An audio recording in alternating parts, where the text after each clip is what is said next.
हैं भूगोल कई प्रकार के होते हैं। सबसे पहला जनसंख्या भूगोल, ठीक है, किसी को भी ले सकते हैं। तो जनसंख्या भूगोल को सबसे पहले देखने का काम करते हैं। इसमें क्या होता है कि यह जनसंख्या के प्रकार, जनसंख्या के जो प्रकार होता है और उसकी जो हमारी विस्तार होती है और उसके बाद उसका आवर्जन, जनसंख्या के प्रतिबंध और जनसंख्या के देशांतर इत्यादि का जो अध्ययन करते हैं उसी को हम लोग क्या बोलेंगे, जनसंख्या भूगोल कहते हैं। जनसंख्या भूगोल में क्या, इस ये पूरे वर्ल्ड है हमारा, ये पूरे हमारा क्या दुनिया, ये हमारा क्या पूरा पृथ्वी, ये हमारा क्या पूरा पृथ्वी, और इस पृथ्वी पे पाए जाने वाले जितने प्रकार की जनसंख्या है और जितनी भी जनसंख्या है सभी जनसंख्याओं के बारे में अलग अलग जो हम लोग अध्ययन करते हैं। बिहार की जनसंख्या, ठीक है, उत्तर प्रदेश की जनसंख्या, महाराष्ट्र की जनसंख्या या पूरे भारत की जनसंख्या, ठीक है, पूरे भारत की जनसंख्या, इस डाटा शीट को जो हम लोग जानने का काम करते हैं उसको हम लोग जनसंख्या भूगोल कहेंगे। उसी को हम लोग क्या बोलेंगे, जनसंख्या, जनसंख्याओं का अध्ययन, ठीक है, जनसंख्याओं का अध्ययन क्या कहलाएगा, जनसंख्या भूगोल कहलाएगा। हम लोग कह सकते हैं कि भूगोल की वह शाखा जिसके अंतर्गत जनसंख्याओं के बारे में विस्तार पूर्वक अध्ययन किया जाता है उसी को जनसंख्या भूगोल कहने का काम करेंगे। उसी को हम लोग क्या बोलने का काम करेंगे, जनसंख्या भूगोल कहने का काम करेंगे, है कि नहीं है। उसके आगे हम लोग देखते हैं जलवायु भूगोल, उसके आगे हम लोग देखते हैं जलवायु भूगोल। अब देखो विज्ञान की भूगोल की वह शाखा जिसके अंतर्गत हम लोग, ठीक है, वर्षा, तापमान, धूप, हवा, मौसम और मौसम संबंधित चीजों के बारे में अध्ययन करेंगे। उन्हीं को हम लोग क्या बोलेंगे, जलवायु भूगोल कहने का काम करेंगे। खैर परिभाषा दूसरा लिखा हुआ है उनको भी हम एक्सप्लेन कर देते हैं, लेकिन जो परिभाषा शॉर्टकट है जैसा हम जानते मतलब कि है कि आप लोगों को समझ में आए हम उस तरीका से बोल पा रहे हैं, ठीक है। भूगोल की वह शाखा जिसके अंतर्गत वर्षा, धूप, तापमान, ठीक है, हवा, मौसम और मौसम संशोधन के बारे में जो अध्ययन करते हैं उसी को हम लोग जलवायु भूगोल कहने का काम करेंगे। यहाँ पर लिखे थे इसमें विभिन्न जलवायु परिस्थितियों के अध्ययन के बारे में जानकारी होती है, जैसे हमारा वर्षा हो गया, तापमान हो गया, धूप हो गया, हवा हो गया, मौसम हो गया और मौसम संशोधन हो गया। इन सब चीजों के बारे में डेप्थ में जो नॉलेज ग्रहण करते हैं उसको हम लोग क्या बोलते हैं, जलवायु भूगोल कहते हैं। क्या मेरे नंबर 1 स्टूडेंट नंबर 1 बनेगा कि नहीं बनेगा? Yes sir. पूरे विद्यार्थी छात्रों को जो है सो कि नंबर 1 बनाने का काम करेंगे। इसके आगे हम लोग मानचित्र भूगोल यानी कि भूगोल की वह शाखा जिसके अंतर्गत यानी कि मैप कंस्ट्रक्ट के बारे में हम लोग मैपिंग के बारे में जानकारी प्राप्त करते हैं उसको हम लोग मानचित्र भूगोल कहने का काम करते हैं। जैसे हमारा कोई भी कंस्ट्रक्ट तैयार होता है, कोई भी बिल्डिंग बन के तैयार होता है, उसको सबसे पहले इंजीनियर के द्वारा हम लोग मैप बनवाने का काम करते हैं कि नहीं करते हैं? चाहे वो प्रशासनिक कामों के लिए हो या घरेलू कामों के लिए हो या मतलब जो भी कामों के लिए हो, वो जो कंस्ट्रक्ट यानी कि मैप बनाने का काम करते हैं उसी को हम लोग मानचित्र भूगोल कहने का काम करेंगे। यह मानचित्रों का अध्ययन है और मानचित्र निर्माण, विश्लेषण और प्रशासनिक उपयोग करने के तरीकों के बारे में अध्ययन करते हैं, उसे मानचित्र भूगोल कहते हैं। कोई दिक्कत वाली बात नहीं। हम आपके सामने अभी डबल डेफिनेशन को क्रिएट कर रहे हैं और आप अपना लॉजिकल मतलब कि दिमाग लगाओगे तो कई प्रकार से डेफिनेशन कर सकते हो कि नहीं कर सकते। यदि तुम्हारा दिमाग ओपन है, माइंड तुम्हारा ओपन है और यदि दिमाग खुला हुआ है और सुन लोगे तो तुमको कभी भी दिक्कत होने वाला नहीं। इसके आगे एक हमारा प्राकृतिक भूगोल लिखा है, बहुत सुंदर डेफिनेशन है, ध्यान से सुनिएगा। भूगोल की वह शाखा जिसके अंतर्गत पृथ्वी के प्राकृतिक वस्तु है, ठीक है, प्राकृतिक वस्तुओं के बारे में अध्ययन करते हैं उसी को हम लोग क्या बोलते हैं, यानी कि प्राकृतिक भूगोल कहने का काम करेंगे। भूगोल की वह शाखा जिसके अंतर्गत, सुनिएगा ध्यान दीजिएगा, ठीक है, भूगोल की वह शाखा जिसके अंतर्गत पृथ्वी के प्राकृतिक वस्तुओं के बारे में अध्ययन करते हैं उसी को हम लोग प्राकृतिक भूगोल कहने का काम करेंगे। जैसे हमारा प्राकृतिक वस्तु है, इस धरती पे क्या सब आ जाता है, हमारा जल धारा है। ये जो जल की धाराएं होती है, कई सारे जल जब मिल करके एक धारा बन के तैयार होती है तो उनको हम लोग जल धाराएं बोलते हैं। जैसे हमारा हिमालय से निकलती है कि नहीं निकलती है, उस पानी को जल धारा बोलते हैं। इसके आगे हमारा पहाड़ हो गया, पठार हो गया, मैदान हो गया, रेगिस्तान हो गया, नदियां हो गया, झीलें हो गया, वनस्पतियां हो गया, वन्य जीव प्राणी हो गया, इत्यादि हो गया। इन सब चीजों के बारे में जो डेप्थ में नॉलेज ग्रहण करते हैं, जिसको किसी के बाप ने नहीं बनाया, जिसको प्रकृति ने बनाया है, एज ए गॉड ने बनाया है, जिसको भगवान ने बनाया है, ठीक है, जिसको किसी ने नहीं बनाया, इस पूरे पूरी दुनिया को कौन बनाया है? भगवान ने बनाया है। इस पूरी दुनिया को किसने बनाया है? साइंस कहता है कि प्रकृति ने बनाया है, अपने आप नहीं बना है। ये अपने आप जो आया हुआ है, पहाड़ हो गया, पठार हो गया, मैदान हो गया, नदी हो गया, समुद्र हो गया, झील हो गया, वनस्पति हो गया, वन्य जीव हो गया, वन्य जीव प्राणी हो गया। और इन सब चीजों के बारे में जो अध्ययन करेंगे ये हमारा क्या कहलाएगा?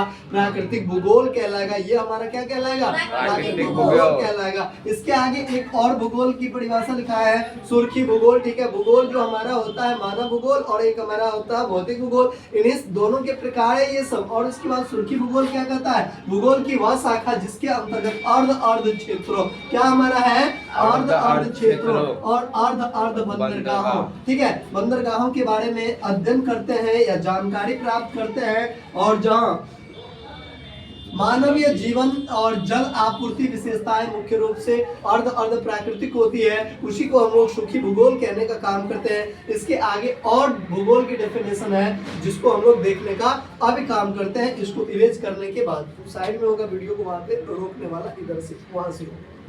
तो दास सर जो हमारे साथ टीचिंग प्रोसेस में जुड़े हुए हैं, कोचिंग के एक बहुत बड़े हिस्से हैं। आधा सोशल साइंस के डिपार्टमेंट को ये संभालते हैं और आधा हम संभालते हैं।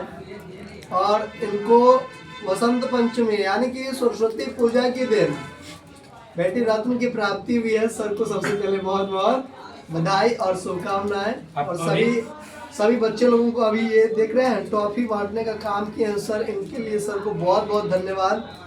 सर हमारे बीच जो ये बहुत बड़ी तोहफा देने का काम किए हैं, इनके लिए सर को दिल से धन्यवाद, शुक्रिया।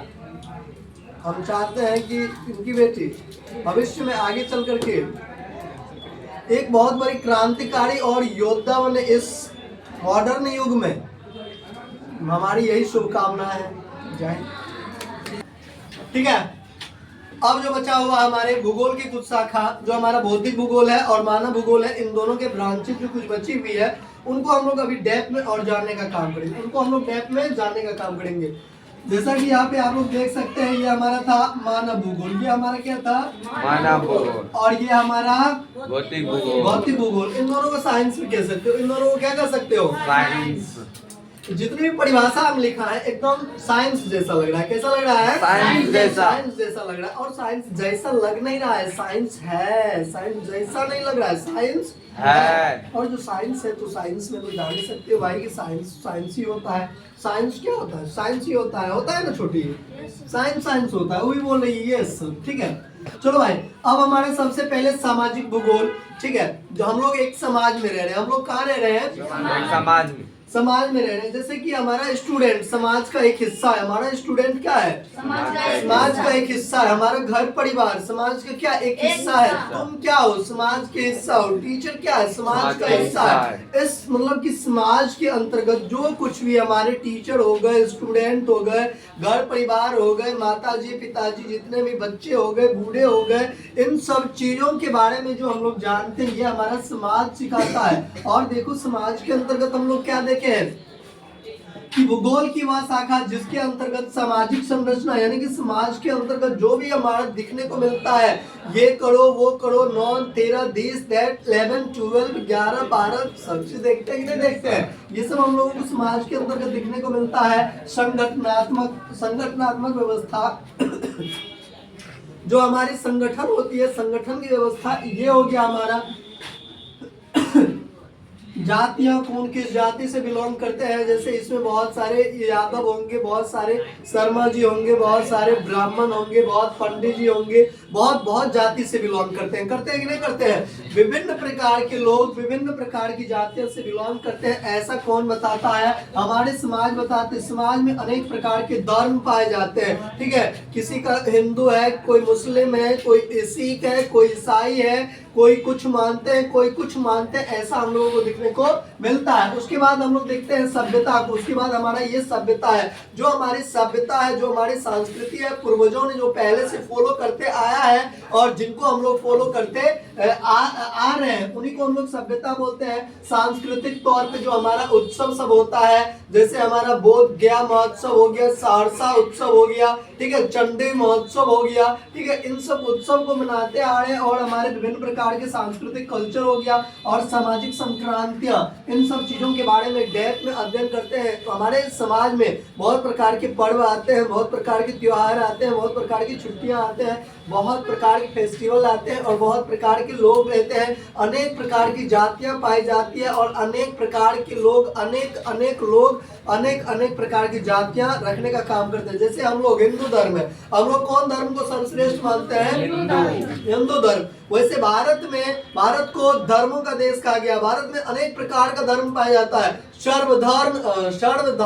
धर्म संपन्न। इस देश में सभी प्रकार के धर्म को मतलब वैल्यू दिया गया है, सभी प्रकार के धर्म को मान्यता दिया गया है और सभी प्रकार के धर्म को सम्मान करने के लिए सिखाता है। कौन सिखाता है? हमारा समाज सिखाता है, हमारा सभ्यता सिखाता है, हमारी संस्कृति सिखाता है, हमारा सोसाइटी सिखाता है, हमारा परिवार सिखाते हैं, हमारे जो अच्छे आदमी होते हैं वे सिखाते हैं। हम लोग एक दूसरे को सीखते हैं, ठीक है, परिवार से हो, समाज से हो, बच्चा देख करके सीखने का काम करता है कि नहीं करता है? और हम लोग क्या करते हैं? समाज का एक हिस्सा है ये हमारा स्कूल, विद्यालय, टीचर, स्टूडेंट, सभी लोग क्या है?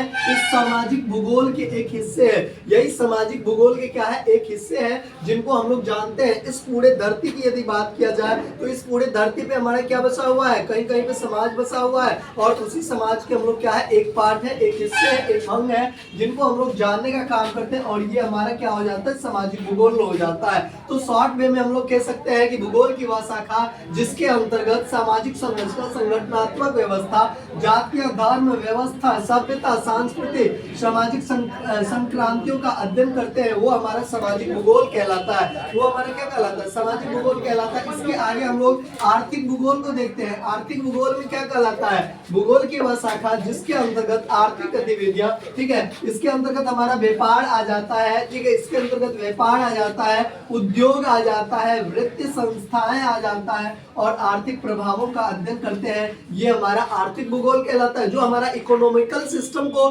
सही करता है। जैसे हमारा एक परिवार की आर्थिक व्यवस्था को ठीक करना है तो उस परिवार के लोगों को क्या करना पड़ेगा? बच्चे को पढ़ना पड़ेगा और मतलब जो भी हमारे पिताजी है, माताजी है, उनको हार्ड वर्क करना पड़ेगा। कहा गया है जो इंसान मतलब 8 घंटा काम करता है वो इंसान नॉर्मल रह जाता है, लेकिन वही इंसान यदि 16 घंटा काम करता है तो इतिहास रचने का काम करता है। समझ रहे हो ना? तो इसीलिए जो भी इंसान आज के जमाने में बहुत बड़ा बना है तो उनको कम काम नहीं करना पड़ा है, उनको व्यक्तिगत पर्सनली बहुत ज्यादा हार्ड वर्क करना पड़ा है, बहुत मेहनत। यदि आप लोगों को भी बहुत ज्यादा ओवर ब्रिलियंट बनना है, IQ लेवल को बढ़ाना है, 140 यानी कि करना है, पूरे एकदम धुआंधार स्टूडेंट बनना है तो एकदम जान जी लगा करके पढ़ना पड़ेगा। ये बात दिखता है।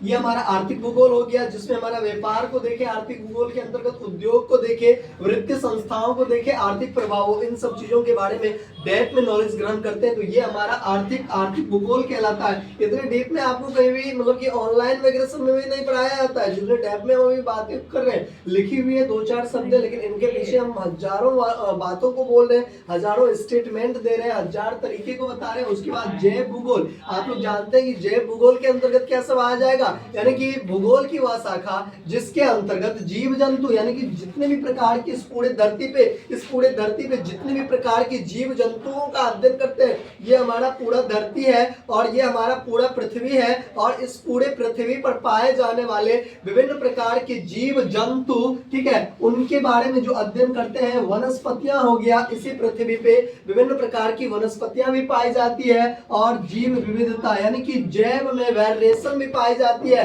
अलग अलग प्रकार के जीवों में अलग अलग प्रकार की विभिन्नताएं देखने को मिलती है। और जैव पारिस्थितिकी जो हम लोग मतलब पढ़ते हैं, इकोसिस्टम पढ़ते हैं कि नहीं पढ़ते हैं, यानी कि एक दूसरे पे डिपेंडेंट है। जैसे हम मानव लोग किस पे मतलब निर्भर है? हम लोग जैसे पेड़ पौधे पे निर्भर है कि नहीं है? वो जो पेड़ पौधा वो किस पे निर्भर है? सूर्य के प्रकाश पे निर्भर है। जब तक वो सूर्य का प्रकाश नहीं लेगा तब तक उनका भोजन नहीं बनेगा और जब भोजन नहीं बनेगा मतलब कि हमारा जमीन से खनिज लवण लेता है, सूर्य के प्रकाश से मतलब कि वो जो हमारा क्लोरोफिल पे मतलब कि अपना भोजन बनाने का काम करता है कि नहीं करता है। तो हर एक चीज एक दूसरे पे निर्भर है। इस पूरे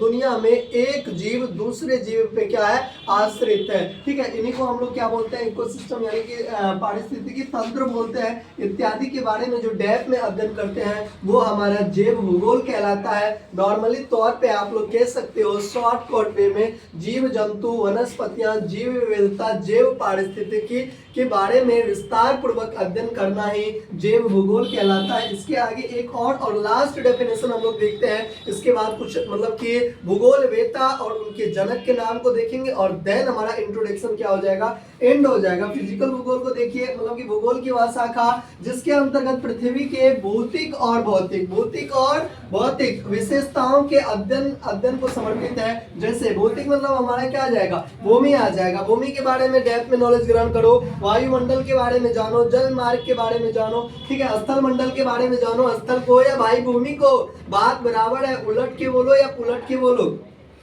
पहाड़ी क्षेत्र हो गया, नदी हो गया, इन सब चीजों के बारे में जो डेप्थ में नॉलेज ग्रहण करते हैं या हम लोग जो मतलब की स्टडी करते हैं तो वो हमारा क्या कहलाता है, फिजिकल भूगोल कहलाता है। आई होप आपको बहुत बेटर तरीके से समझ में आया होगा। जितने भी चीजों को आपने सुना वो बहुत जबरदस्त तरीके से सुना। यदि ऐसे ही कंसंट्रेट बना करके रखिएगा तो पढ़ने में कभी कोई दिक्कत नहीं होती है। वो कहते हैं ना कि मतलब कि जो होता है मतलब कि हमारा जो है कंटिन्यूटी रहिएगा, कंटिन्यू यदि क्लास कीजिएगा तो हर एक सफलता आपकी कदमों को चूमेगी। मतलब कि सफलता की एक ही रास्ता है जो हमारा लगातार होती है। ये नहीं कि एक दिन पढ़े तो बहुत ज्यादा पढ़ लिए, यदि रोज पढ़ेंगे और थोड़ा ही पढ़ेंगे तो बहुत आगे तक बढ़ेंगे कि नहीं बढ़ेंगे। लेकिन एक दिन में कुछ नहीं होता है, इसीलिए धीरे धीरे हम लोग आगे बहुत बढ़ने का काम करेंगे। जय हिंद, जय भारत, जय बिहार, सन ऑफ सहरसा जिंदाबाद। ठीक है, और आप लोग सन ऑफ सहरसा को प्यार दीजिए, यूट्यूब चैनल को बहुत जल्दी सपोर्ट करो भाई। ठीक है, ये वीडियो आप उन सभी छात्रों के लिए जो ऑफलाइन देखेंगे मतलब ऑनलाइन देखेंगे उनको ये वीडियो मिल जाएगा। ठीक है, तो हमारा ये क्लास यहीं से क्या होती है, समाप्त होती है। सारी क्लास में छुट्टी हो गई है, अब तुम लोगों को भी हम छुट्टी करते हैं।